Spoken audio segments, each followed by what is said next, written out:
Joining us, everyone, for another episode of Live by Heart Today with your hosts, Dawn Spiegelberg and Wendy R. Wolf. Hello, and welcome to the Live by Heart Today show number 19. This is a show designed to help you navigate change, uncertainty, and the new world we've found ourselves in. We'll talk a little bit about science, a little bit about how our body works, a little bit about intuition, and we'll talk a lot about transformation. Continuing our show's relationship focus, today's theme is owning your story. With me for today's Heart to Heart is my co-host, Wendy R. Wolf, Professional Transformation Facilitator. Hi, Wendy. Hi, Dawn. Thanks. Thanks for working with me on so many times talking about self-mastery. We had lots, 3 times, I think, or 2 times. And then we talked 2 times with Frank, the last 2 times, all about self-mastery. And we're coming into owning our story.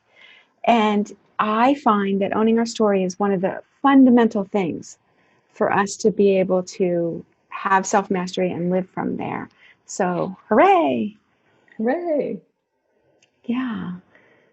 So, with regard to owning our own story, we should probably qualify that we're talking about making peace with our personal history. Being, I'll just say, letting it go. I just had a conversation with my children about forgiveness. So we sit around at home on Sundays and we do church at home. And it could be about any topic, right? But it tends to have a more spiritual bend. And we talked about forgiveness. And I asked them how they define forgiveness, right? And I shared with them that there is sometimes you find you haven't actually forgiven somebody, right? Because you're still upset about what happened.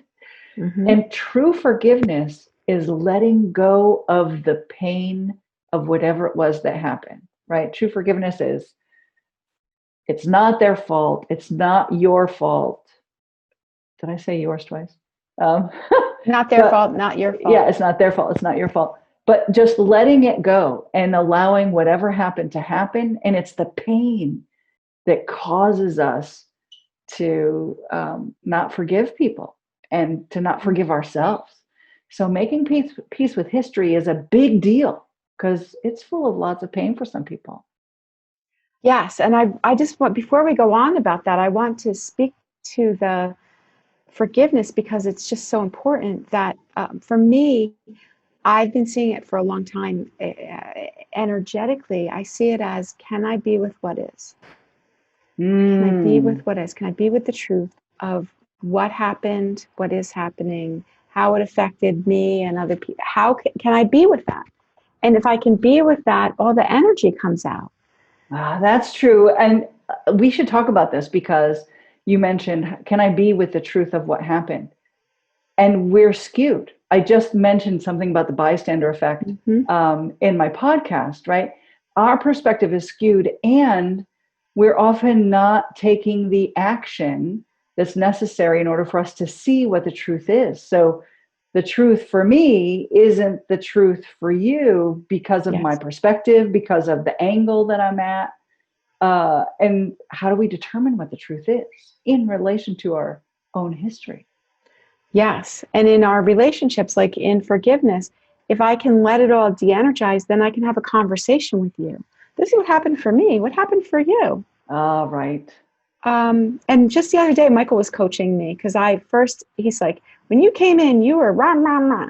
And then you said, this is his perspective. Then you said, right. And then you said, and then you asked me what was happening for me. He's like, that was really useful. Right. And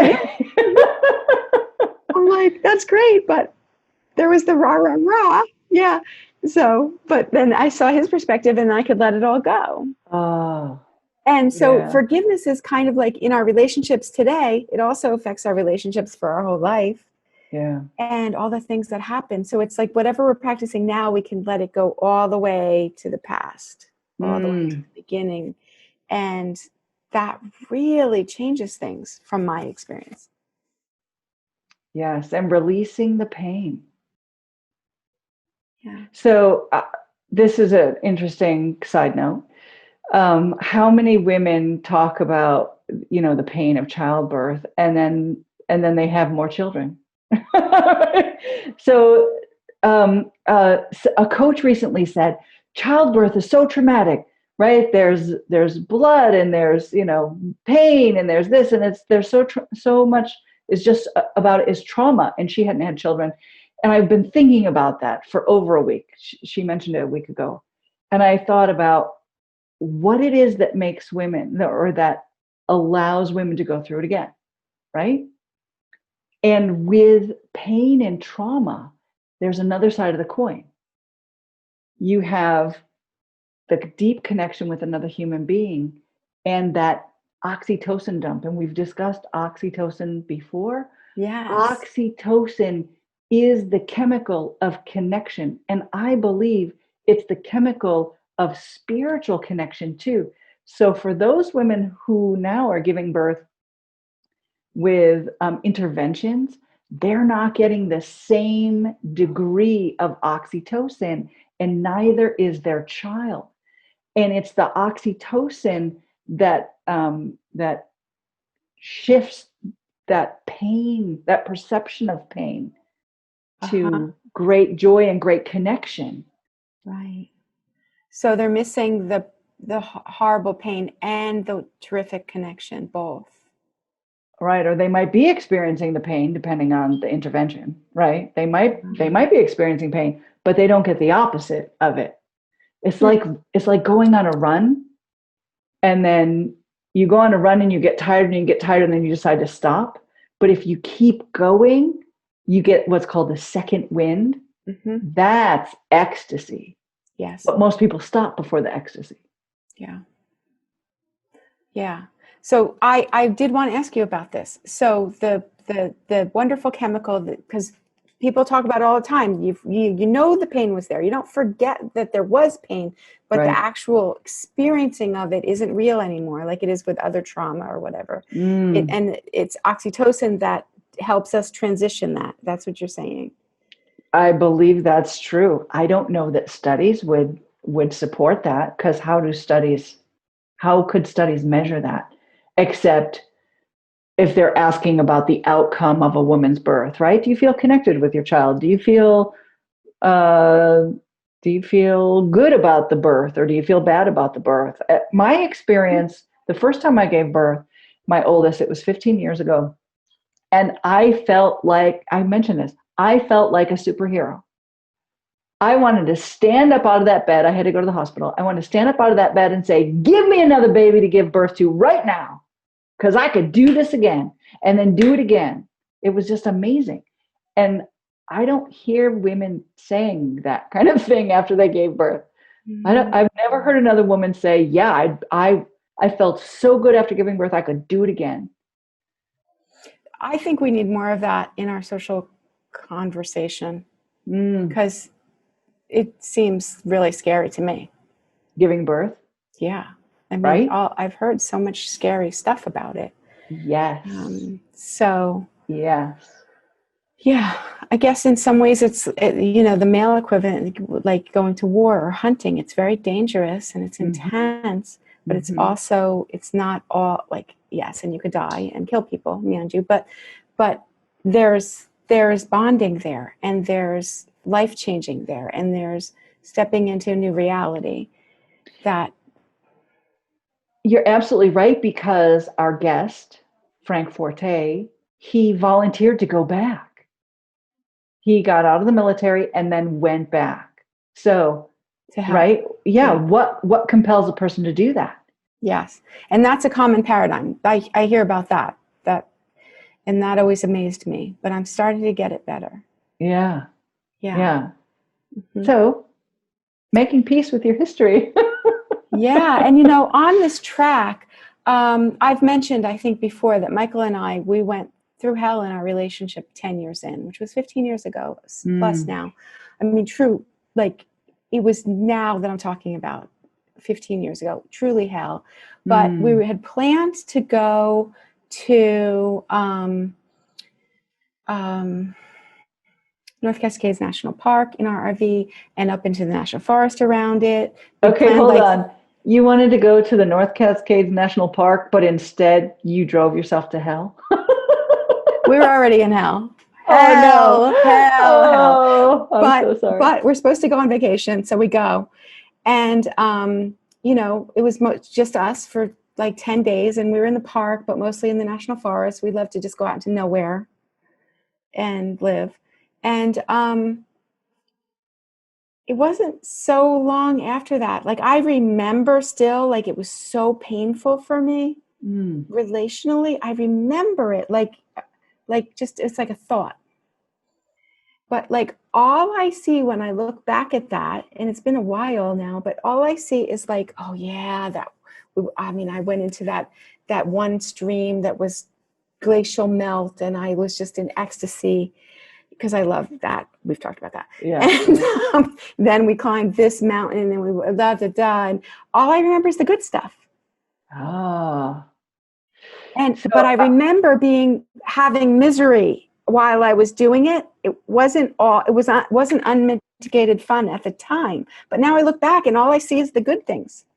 That's actually good. That's beneficial. And that we should mention that the things that you're mentioning that you remember when you're going into that little glacial melt area and then hiking on a mountain, what's happening?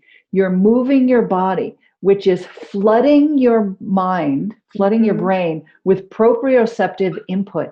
And that always changes things. You've heard people say, oh, I'm going to go on a run to clear my mind. It totally does that. And it puts you into neutral. Yes. So making peace with your history could include moving your body. That will help you be in the present, be now, instead of being attached to the past. Yes, now. And yes, moving the body. I wonder if and do you have any science behind that as far as how it can help us be now and kind of almost repattern or make new grooves or anything? Is there anything you got in there about that? Well, that's a good question. There probably is. I don't know it specifically. I don't know if there was a study done about how that changes and regrooves, except while you're moving your body, you're deepening the movement groove. And if you're deepening a movement groove, your body and your mind are very busy doing that. And they're not busy being pissed at the person who wronged you. Right? Yes. You got to pay attention to the road. Your feet have to move properly. Your arms have to swing, right? Yes. Yeah. It's a good thing. I remember this guy that I was crazy about, he was not a good match for me. Like, and we're talking like, yeah, he was not. Talking almost 30 years ago. And he broke up with me, and it was like one of the greatest things that ever happened in my life. It's a good thing because I wouldn't have broken up with him. And it was very good. But I remember, like, and he was not the only one, but I was in this pattern of getting up in the morning and either biking or doing like aerobics, like a dance workout. And like for weeks, I'd wake up, put on the stupid dance thing, and cry through my workout, and then eventually stop crying. Oh, yeah. Right. And now again, like, it's another example. Like, I look back, I'm like, oh, thank God. But at the time I was like, my world was falling apart. I was very attached. Yes. But the exercise did help me reset to be able to face my day and go to work and that kind of thing. But at first I had to cry through it. But you did it, right? And you were moving, and that helped release things too, really, because helped. Right, let's say, what if pain is attached to all those little carbon dioxide molecules that your cells are producing? Then you can release pain every time you exhale, right? Every time you move your body. That's really beneficial. Yeah. Another thing I want to say about this, though, is that when we first go to nature, or we first like detox from all these distractions we have, or what happened for me, then when I first started working out, I'd be crying. Or I remember back with Michael 15 years ago, I was swimming a lot, and I'd swim. I start to swim, and then I'd start to cry while I was swimming, which is weird, hard. And then like I'd get through it, because like at first exercise a lot of times is I'm being with myself. I'm not distracted by whatever to not feel it.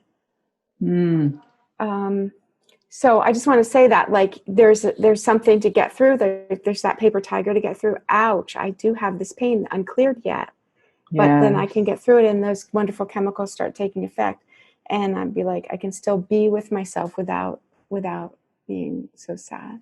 So what were you going to say? About this, right? Being with yourself, being in present time.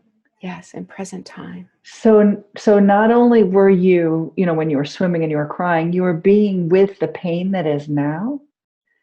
And being present time allows you to look back on discomfort. So if I wanted to look back on the discomfort of my labor and giving birth, right, I can look back on it now from a place of neutrality. Yeah. And my body doesn't begin feeling all the things that it felt and reliving it. Yes. Because I can just look at it from objectivity. Yes. And that's important to healing. Yes. Yeah, it's so important. And I found, I work with a lot of people about trauma, etc. And it's so helpful to be able to, from neutral, from grounded, from here, from now. Oh, it's okay, body. It's okay. We're just looking at a horrible movie or reading a book and can I perceive what happened here instead of, it's happening now, because it's not happening now. And that's a lot of disturbing, when it's at its worst, we call it PTSD. And we're actually reliving the situation, which is very uncomfortable, to say the least. But if I can, instead of my body thinking it's now, be like, okay, body, we're looking at a book, we're comfortably seated, drinking some drink. That's what I used to do when I was working through some PTSD. I'd be like, body, we are in the library, drinking a tea, looking at this picture book of terrible things, and de-energizing and clearing and letting go. It not here, it's here, and we're only do it for a little while, then we'll go out and take a walk because we really need it. There's the movement again. Yes, really it helps. It really helps. Yeah. So that's a beautiful image, that the experience that you had can be as if it were in a book and it's outside of you. It made me realize that right now, people are struggling to be calm in their body. People are struggling with this stress of coronavirus. And it's almost impossible to have a book about your history while you're still in stress, because the stress just compounds it, and then you start reliving it, and then you're a hot mess. Yes. So neutrality is so important. Holding our own body in safety and in support is doubly important for owning our own story. Yes. I'd like to take a quick moment and talk about how memories are created, and then we'll touch base on it just for 3 or 4 minutes, and then we'll take a break, and then we'll come back to memories. Okay. So you made mention that we are raised by giants. That's beautiful. Will you tell our listeners what you mean by that? Yeah, because as I said, I work with a lot of people and around trauma, and there's a lot of I'm reading the energy pictures, and they're telling me the physical remembering. So there's 2 sets of data there, and I feel like it's important to note that these 2 sets of data aren't what happened. It's not what the flies were seeing. It's my perspective, first in my conscious memory, or drawing up in the conscious memory in the body. This is what happened, and that's real for the body. Let's be clear. It's really, really real. I'm not saying it's not real. It's real. It's just not what the flies see, and it's not what the other people involved see, or a video player at the time would have seen. So that's one thing. And another thing is the energy pictures I found are stored very often symbolically or into just ways to understand that aren't necessarily historical. And so it's just so important to hold all that as it is, because that's what's real in my system. So that's what we heal. That's what needs to be healed, regardless of what happened actually, according to the video players. Right. We don't care about the video players. There aren't any. Yeah, it reminds me of, when we're children, right? We don't, and we're little. I think that's what you mean by we're raised by giants, right? Because we're children are little. Yeah. It reminds me, like when my child is walking and they were a toddler, and there would be a moment when they were getting too close to the edge of the sidewalk, and I might have to sweep them up. Yes. And in that moment, they may drop their apple, and all they recall is, I dropped my apple and I really wanted it, and and they don't see the danger that I see. They just see that Mama wasn't letting me have my apple because she didn't turn around to pick it up as it's rolling into the street, and now cars are driving by. Yeah. So a child, you're right, a child does not have the perspective that a parent has. No. And that's really powerful. And it's a powerful visual for us to heal from these pains that we had in our past. Which are real inside of us. Yeah. And and so the giants around us, the people who are 10 times bigger than us, are doing things inadvertently that have nothing to do with us, or that are for our good, as you're saying, that are held in some systems as upsetting. And that all, like, saying hello to that helps. Not to say, bad things do happen with children, and it's very, very upsetting and unacceptable, but it does happen. But it's not all the upset in our system is from something abusive or negative anyway. It's, right, because it's all perception. I remember when my oldest, he was 18, 20 months, and he wanted something, but it wasn't the right time, or it was something sugary and he didn't eat his lunch or something, right? There was something going on. And I said, oh, you need to do this first. And he laid down on the floor and kicked his legs. And it was the first time he had done it. I remember exactly where he did it. And I was like, what is this?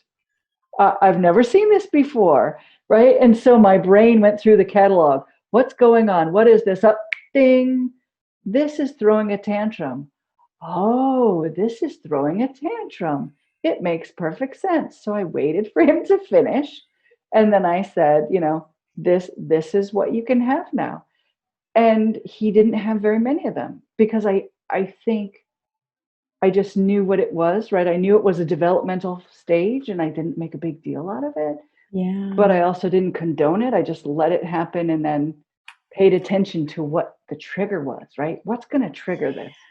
So that was fun to see what triggered little tantrums in my son. Yeah. It's wonderful. Thank you for showing us what it looks like to be a conscious parent. It's like, you're welcome. What does this mean? Why is this happening? What is there to do? Instead of just reacting. You're welcome. With that, let's take a quick break. And thank you to our sponsor for making the show possible. Hooray! Thank you for joining us for today's Live by Heart Today show. We are talking about our perspective and making peace with our history, and how our perspective can be limited, and using neutrality to broaden our perspective. There's also something called cognitive reappraisal, Wendy, which is what your perspective is. is the glass half full or is the glass half empty? So when we're experiencing a painful situation, where our perspective starts from can really dictate how we perceive the situation. Yes. So I've got a great example of this. I was riding a horse, and I hadn't done it in quite a while. So this was like a third or fourth lesson, and it was an amazing horse that I was in love with, of course. And I got into a groove, and the trainer had said, try this, try that. And I was really feeling it. And she said, okay, now try this. And I said, wait, let me get this a little more. So I was in the flow. And there was a moment where someone started a tractor on the other side of the barn where the door was open, right? Some weird thing. And the horse jumped left. So I was in the flow until that moment. It was like what would happen with the Roadrunner and the Wile E. Coyote, right? Like suddenly there wasn't anything underneath him and he went down, so I went down. And it was such a beautiful experience because I was in the flow and then I fell off. And had I been struggling or in a negative mood or something, falling off would have been a completely different experience. Yeah. But it turns out that fall hitting my backside really hard actually allowed me to heal from some sadness that was stored there. I had no idea. So it was a beautiful experience and it was amazing. And the trainer said, you need to get back up on the horse. And I said, oh yes, of course I will. And there were tears flowing. And I said, this is so incredible. There's so much sadness leaving. This is amazing. And then I was riding again, and it was just a beautiful experience. But because I started from a good place, right? Yes. So how do we live from a glass half full more often than half empty? Yeah, gosh, what a beautiful story. Thank you. I can just feel it and see it. So when you were talking, it reminded me of when I work with classes very, very, very soon in the learning about being in the vibration of amusement. Like if we could choose a vibration that is, and that of course we're sitting in neutral, but amusement, something like that, there's all this permission to move and laugh and play. It's just so much easier. So what I'd like to talk about is, if I'm in amusement and I trip in front of everybody and fall down or whatever. Actually, one time in church, the minister, she fell, right? The classic, she falls and everybody sees her underwear. I mean, it's just hilarious, right? And everybody's laughing, right? Right? It's just classic. But it actually happened in my own view. And but she was in amusement. She got back up and she's laughing too. So hilarious. And, right. So if you're in amusement, that's hilarious. If I'm in serious energy, oh my gosh, I'm mortified. Right. That's me. I never want to see those people again. Yes. Because they all saw my underwear. Mortified. So that's, we choose our soul vibration. If we do that and we build that muscle and allow lighter practices, I don't know how to say it, lighter ways of being, mindset, then these little things don't have to stop us. These little things that do very often stop us can just be hilarious, and we can roll with it and roll on to the next thing. Yeah. So now is a real good time to mention how memories are made. Memories are made from an experience with a strong emotional response. And so in the case of the minister who fell, her strong emotional response was one of laughter and amusement rather than embarrassment. And it doesn't deny the experience happened. Right. It very much happened. Yes, it very much happened. And that memory, she can look back on that memory with joy and,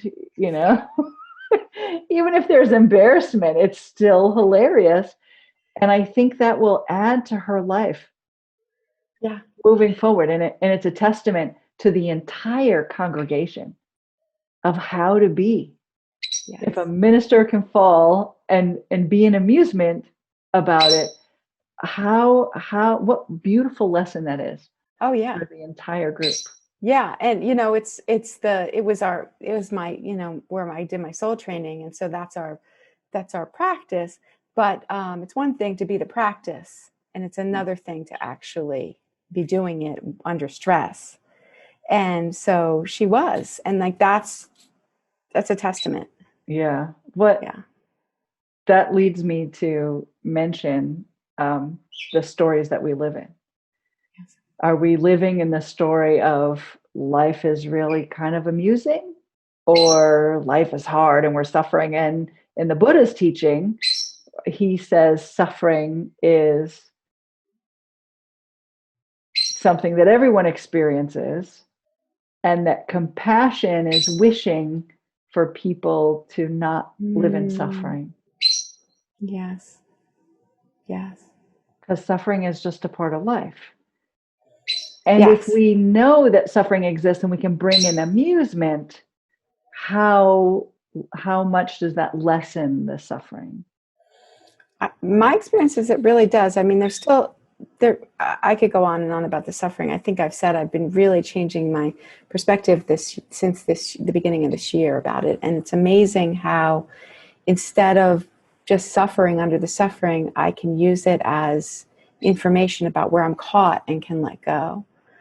But being in neutrality and amusement about that helps the letting go. It doesn't have to be all so serious. Mm. Can you talk a little bit about getting caught and then letting it go? What do you mean by that? Well, in our society, I think we talk about like, oh, she pressed my buttons. I went home and they pressed my buttons because they know where they are because they installed them. That whole thing. As if like I have no control over it. Or I see and talk a lot in terms of hooks. Where am I hooked? Where am I attached? Where do I have to have it my way? Or am I resisting? Those are the same things in opposite directions. Resistance and attachment, it's just a matter of, do I not want it or do whatever?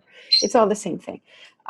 So these are the kinds of things I'm talking about. So it's so easy, like all by myself, walking down the sidewalk, walking along my life, I can trip on a crack. I can do it all by myself, but it helps when other people are doing their escapades, right? And then they're like doing something and people call it getting triggered. I like to say a more neutral way is stimulated by something that happens or something someone does. And those are all hooks. So everything I just said is a hook, and that is all clearable, but it like takes consciousness and being, captain of our ship about it instead of, oh, it's all happening to me. So what is a trigger and a hook exactly? Is it just a memory that comes up? Do you know what it is exactly? Because I've heard from the physical perspective, there's certainly pattern matching that goes on, which is an intellectual thing. There's pattern matching, and there's, on the energy level too, there's pattern matching. It's like, oh, this is like that. Like, I'll give you an example. Like my intense PTSD isn't this, but I had some PTSD because I had a really bad ski accident. It wasn't so bad at the time. It was just an accident. But it was extremely painful, and I broke both my ACLs, et cetera, et cetera.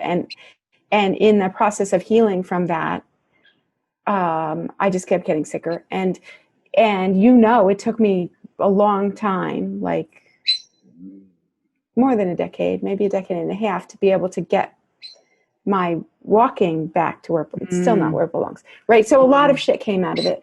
So the next time, I never did downhill skiing again because it's too hard for me at this time. But I did a lot of cross country. But when I first started cross country, and the first hill I went down, oh my God, the pattern hit. And all of a sudden, I'm in PTSD. I'm in the experience of the past, not the present. Oh, yes. And so the pattern was so matching that I just lost this time. And I believe that's what happens a lot when we're triggered or we're stimulated. We come out of this time and into the old time, or we hold the two times together. And so, like, for example, when I'm having conflict with Michael and I'm being halfway rational, we don't have that much conflict. But when we do, when I'm hooked by it, I tell him, I'm like, it's only 5% about you. It's 95% about blah, blah, blah. And he's just like, well, that's not helping me. And I'm like, it's like, at least he knows it's not him, right? It's 95% my dad. Oh. When I'm hitting those pictures of like, oh, you're controlling me, or oh, I don't have the choices I should have. I feel like a victim or whatever. I have to fight for my life. So, I don't know. Like, what is your experience with this? What is your perspective of what a trigger is? That's a real good question. And I don't know that I have a lot of great experience with it. Because sometimes memories will come up and I'll say, oh, what happened when, my older brother was really good at being one of those typical older brothers and teasing, and what's interesting about that pattern is that then I thought my husband was constantly picking on me and teasing me. And he would occasionally say, I'm not your older brother. Stop, blah, blah, blah. And I'd be like, why are you saying that? I don't know what you're talking about. Right. So I didn't even see the pattern. Yeah. So I guess lucky for me, I'm oblivious to it. But he sees it, right? Yeah. The people we live with, they don't miss a trick. Yes. Yeah. If we want to know about ourselves, ask them. Yeah. So, and that's a really good point to make, that sometimes we don't know what it is in our history that causes us to say or do things that we do. And that's the beautiful gift of having other people who are willing to speak up and speak out about it. Yeah. Yeah. And also inquire, like actually sitting with it and inquiring, because sometimes I'll sit with something and be like, what is going on here? Why am I upset about this? And like, sometimes it'll unpack, or I'll wake up after a night of sleep, if I've asked, and be like, oh yeah. Yeah. So, yeah, I've mentioned to you before that, like, my memories continue to shift as I heal and grow and change. What I remember about the past changes, and also my story about it, like where the pain is, where the joy is, these things keep changing. It's very fascinating. I wonder if they call that brain plasticity, like it must scientifically. Be part of it. It has to be part of it. I really think scientists do all these studies, but they don't actually know what they're looking at. Like you and I, we're changing our lives. We're coming to terms with our history, right? We're owning our story, and scientists call it brain plasticity. Right? Yeah. Yeah. Well, it's all part of owning our story. Yes. Yes, it is. Thank you, Wendy. Thank you so much. This has been a great conversation. Really cool. And to our listeners, thank you for being here with us. And if this message spoke to you, please tell us what's on your heart by leaving us a comment. For more information about how you can live by heart, please go to livebyhearttoday.com. Also, like and follow this page and turn on the notifications so you don't miss any of our episodes. We air every Thursday at 4:44 Pacific time. From our heart to yours, and creating a better tomorrow, because we live by heart today. And that concludes this portion of Live by Heart Today! Thank you for watching. View more episodes on our YouTube channel. Don't forget to like and subscribe. Let's give a shout out to our sponsors. Thank you, We Are Storically, for making this show possible.